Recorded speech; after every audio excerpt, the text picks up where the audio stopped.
is a parody of Huck Finn. If Huck Finn was a 12-year-old tomboy girl with a magic, shape-shifting, trash-talking, telepathic sword. So it's historical urban fantasy in that sense. So what I want to do is go to the place where she finds the sword. Her name is Verity. She's a little red-haired girl. And the sword has an official name and a name she gives it. So, chapter 3.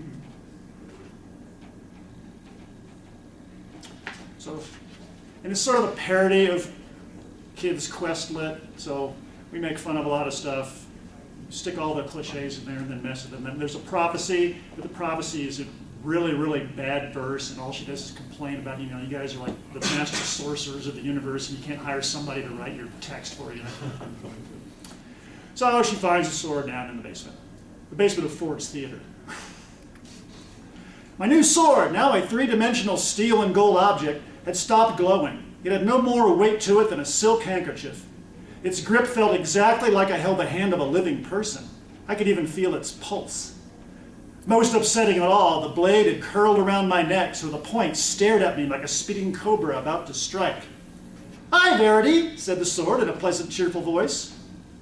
A giant mouse squeaked and the sword clattered across the tiles. "Mouse? Where's the mouse?" "Is it Ernie?" "No, Ernie can never be that loud. Must be me." I skittered backward into a dark corner. Dark. Yep, couldn't see a thing, but a second ago I had eyes like a cat, and now Shivering, my mouth as dry as sand, I huddled into a little ball, feeling even younger and more scared than ever. This ain't real. I hit my head, fallen into this hole. It's just a horrible dream as my brain swells. I've had worse. Pretty soon I'll wake up and... or maybe not. Maybe they'll find me dead down here after the rehearsal. Poor Verity, what a tragedy. But there's a war on. Thousands die on battlefields every day. Life goes on. I felt my heart calming and my breath slowing. Not a sound audible except that. No actors' voices filled my ears now.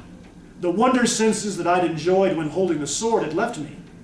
I'm holding the sword. Sword, sword, sword. Where'd it go? Don't see a talking sword every day. You're moving, Verity. This is a dream. Time to enjoy it. Life goes on. The legacy stone still glowed faint in my fist, as did the letters on the wall. By the stone's dim light, I crawled toward the middle of the room, groping along the tiles. It took quite a while, but eventually my fingers bumped into the big pommel and felt for the hilt. With a nervous swallow, I grabbed the sword and lifted it, still on my knees. Well, to tell the truth, it grabbed me. Honest, it felt like a hand gripped mine. Good thing, too, because I squeaked again and tried to throw it away. This time the sword would have none of that. Warm, dry fingers clung to mine, squeezing tight. Now I could see in the dark again. Looking at the handle of the sword, I saw only my own fist. No other hand to be seen, but I could still feel it. "Pleased to meet you," the ghostly sword said. The weapon rose and fell as if my hand got shook hard, like by one of the enthusiastic salesmen who had come to the theater to hawk their wares. "I've been waiting for you forever. Really forever, I think. No watch or calendar, but I'm pretty sure forever fills the bill." The voice filled my head, but not my ears somehow. I said, if that counts as saying anything. The sword giggled. It sounded like a kid, a boy about my age. That made it even weirder, but also calming at the same time. "That's great. Verity so fair, ordained savior of the world, can't put a simple sentence together. Got my work cut out for me, I do." The voice adopted a snooty accent. "Hello, try this. Hello, I'm enchanted to make your acquaintance." "Well, it's easy. Just put your lips together and, I repeated, ever so clever. The sword heaved a disgusted sigh. "I thought you got top grades in school. Well, your teacher thinks you're so smart you're unnatural.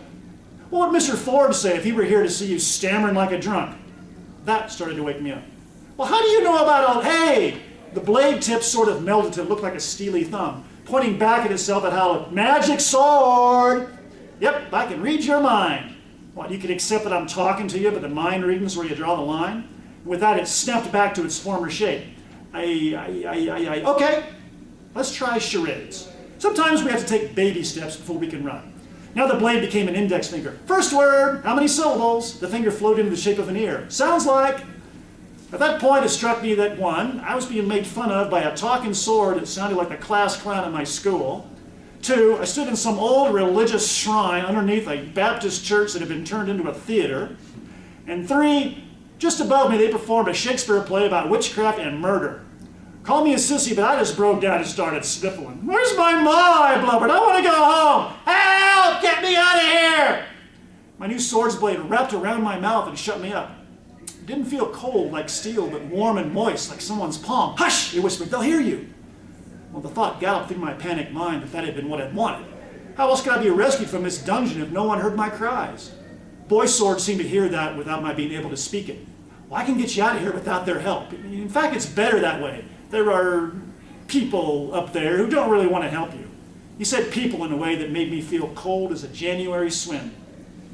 Peeling the obstruction away from my face, I asked, what is all this? It can't be real. These things don't happen.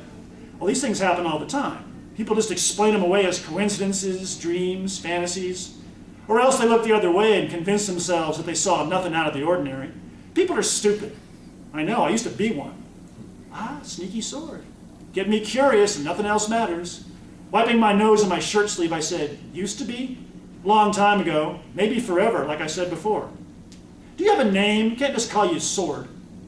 Well, how about Blade of Destiny? Excuse me? Too showy? Cleaver of Retribution, then. I don't think so. Edge of Vengeance? Get serious. Dread Hand of Reprisal? Bitter Steel of Punishment. Savage Sword of Sorrow. Now I laugh despite myself. Maybe something without a preposition. Oh, sure. Stifle my creative urges, crush my artistic aspirations, travel my hopes of literary fame into the heartless dust of cruelty. Have you been reading dime novels down here? No! The blade drooped as if hanging his head in shame. Wrote a couple, though. Did not. Okay, you caught me. But I could if I wanted to. Jasper! I blurted out. Say again. I'll call you Jasper. Suits you somehow. That's when they meet.